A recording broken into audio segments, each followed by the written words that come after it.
Foreign keys are the guardians of database integrity, but what exactly do they guard against? Let's break down what foreign keys enforce between two tables. At their core, foreign keys enforce referential integrity between two tables.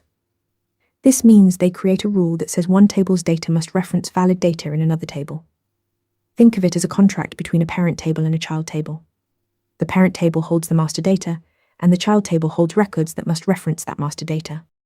Here's how it works in practice.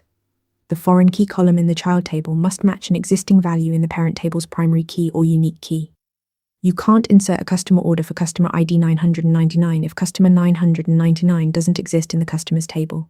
The database will reject the insert and throw an error.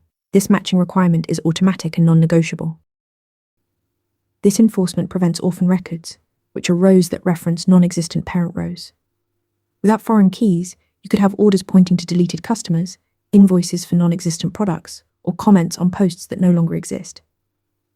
These orphan records create data inconsistencies and can break your application logic. Foreign keys also define cascade behaviors for updates and deletes.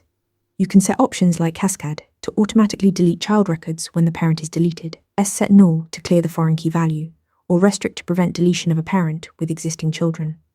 This establishes a clear parent-child or one-to-many relationship between tables.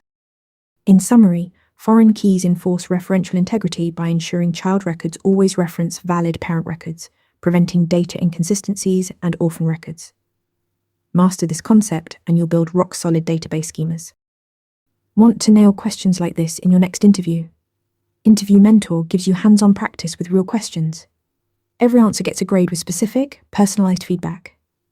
Track your progress across topics and difficulty levels.